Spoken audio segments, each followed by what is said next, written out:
Here's a live look outside the White House right now, where President Biden and Vice President Harris will be briefed on federal preparations for the landfall of Hurricane Milton. CBS News senior White House correspondent Weijia Jiang is bringing us the very latest on what they will hear. And Weijia, what do we know about how the president is preparing for Milton's landfall?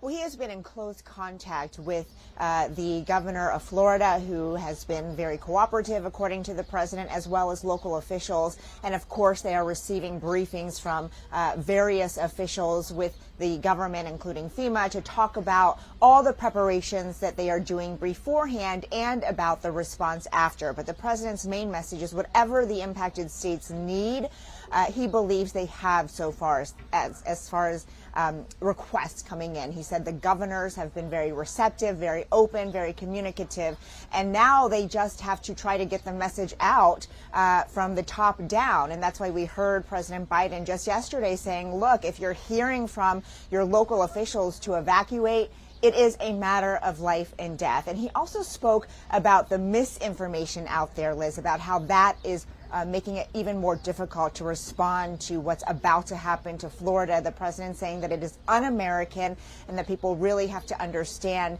that the federal government is doing everything that it can to try to get them to safety. And that includes hundreds of FEMA workers who are physically helping to transport people who have medical needs out of the storm's way. And Weijia, while we have you, I have to ask about President Biden and Israeli Prime Minister Benjamin Netanyahu. They held a phone call today to discuss the pending strike against Iran. What's the president's stance here?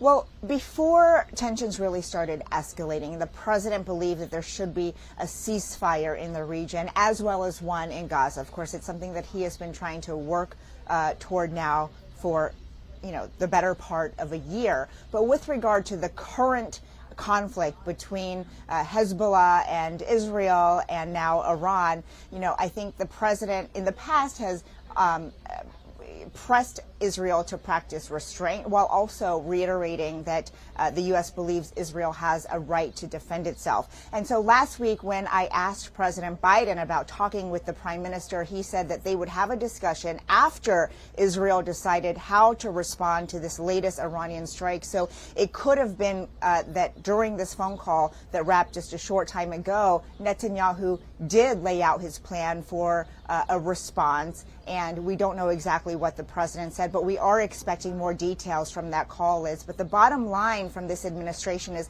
that they want to de-escalate. They want there to be some sort of a ceasefire. How we get there, though, is TBD. Right. All right, Weijia Jiang live for us at the White House. Thank you so much, Weijia.